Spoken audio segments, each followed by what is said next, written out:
आहे त्याच वेळी तिथला तरुण उठून दादाला विचारतो, गड किल्ले ही प्रॉपर्टी का तुझ्या बापाची आहे का? जगदंब जगदंब दादाच्या मनामध्ये इतकी खंत वाटून दादा एक नजर संपूर्ण पवित्र भूमीकडे वळून बघतो आणि एकच कानशिलात लगावून उत्तर देतो, होय हे गड किल्ले माझ्याच बापाचे आहेत आणि माझ्याच नव्हे तर हिंदवी स्वराज्याचा बाप म्हणजे श्री छत्रपती शिवाजी महाराजांचे आहेत.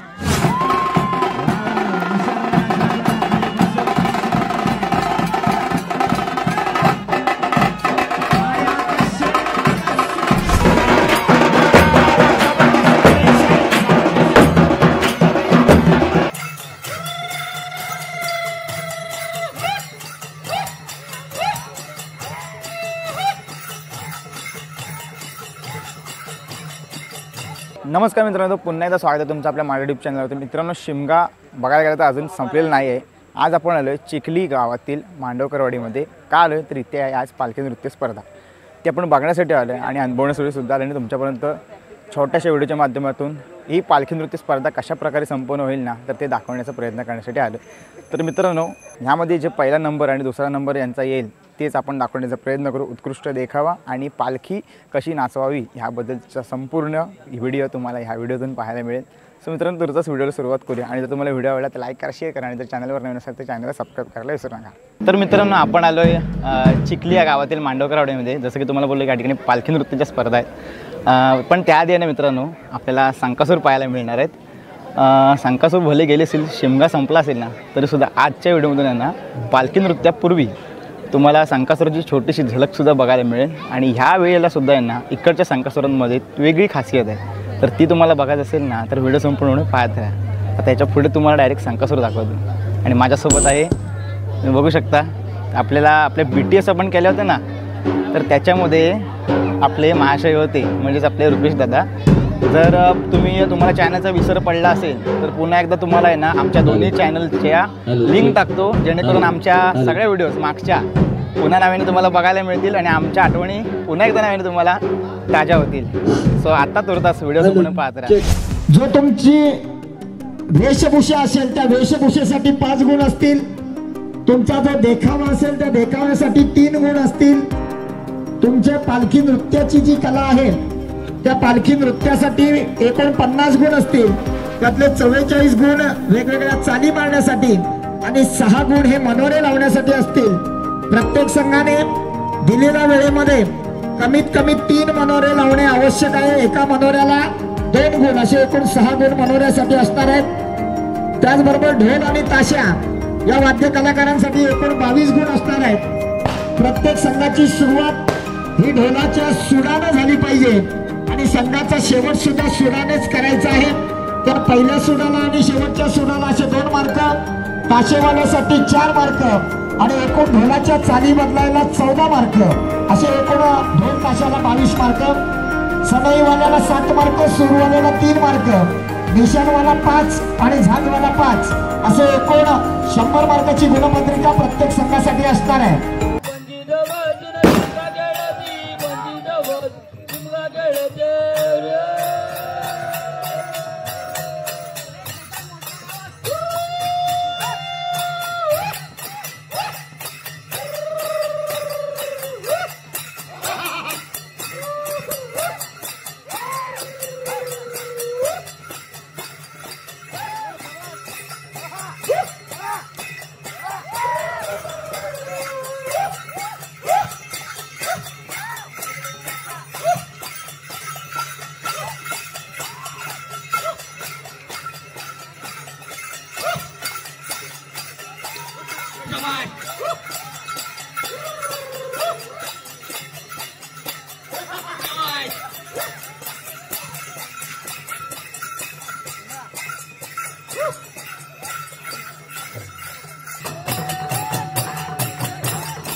पवित्र ठिकाण, या गड किल्ल्यांचा मान, त्याची पवित्रता आजही आपण ठेवत आहोत का?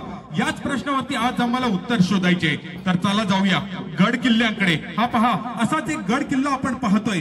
या ठिकाणी हे जोडपं नक्कीच महाराजांचे संस्कार आणि त्यांचे विचार आपल्या मनामध्ये रुजवण्यासाठी आले असतील. हो, हे ऐकून नक्कीच एक चांगलं वाटतं.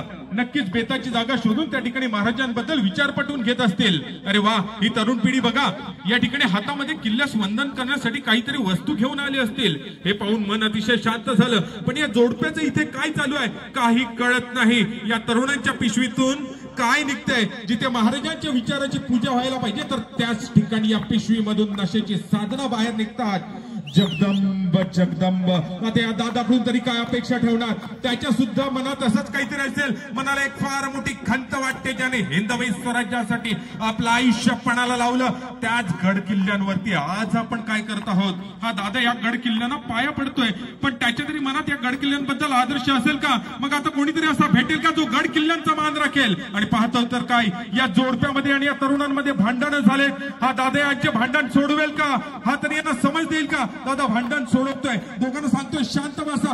दादा विचारतो काय झालं? याच वेळी जोडपं सांगताय की या तरुणांनी या मुलीची छेड काढली. जगदंब जगदंब.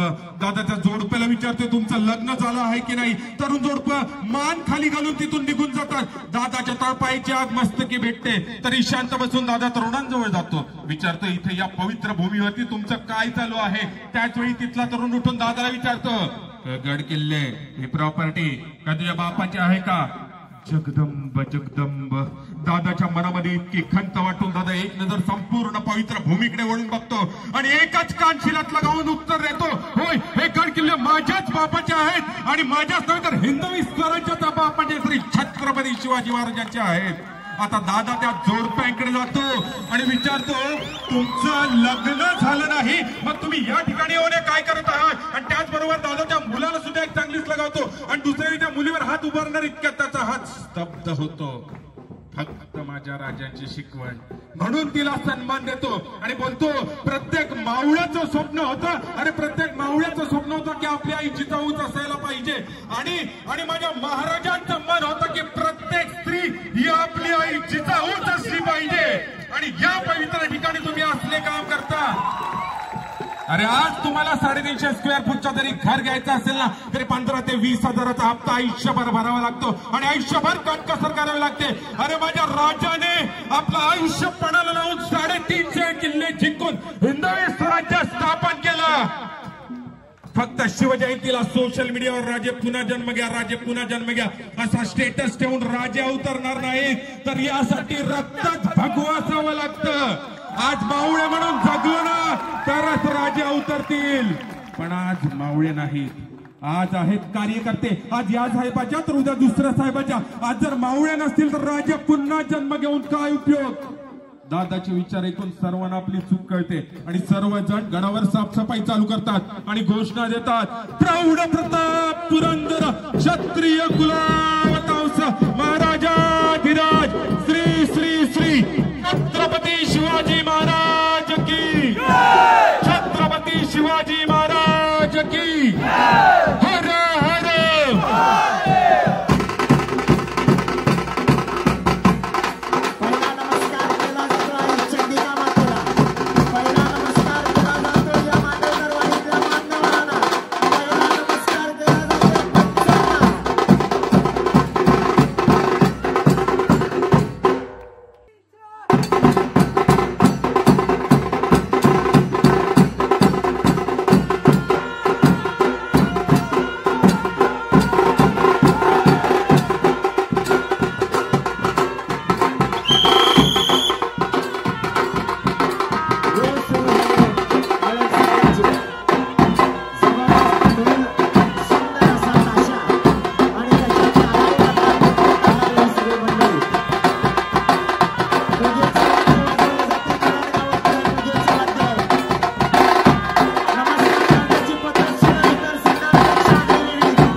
रुपयाचं पारितोषिक आलं.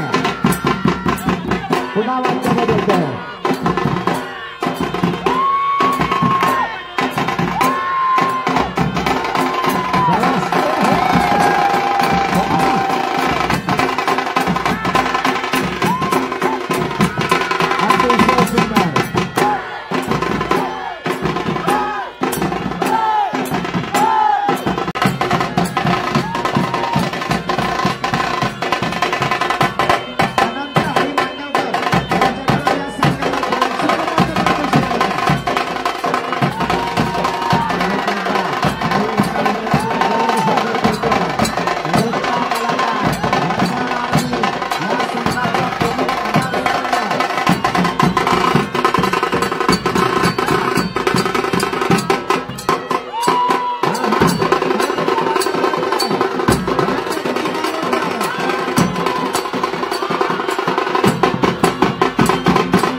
अमित मांडवकर यांच्याकडून स्वतः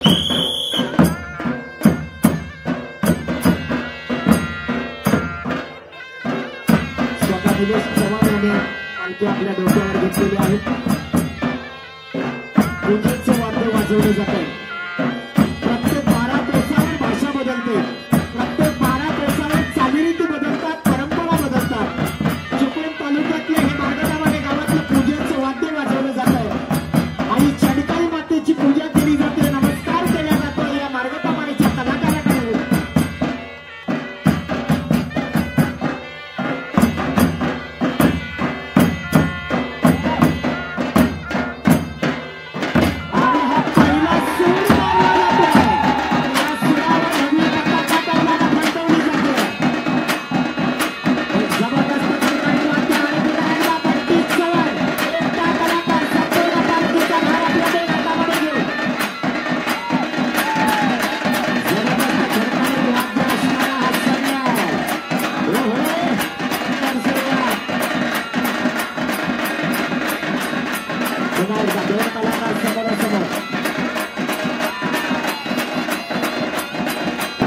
कुठल्या प्रकारचा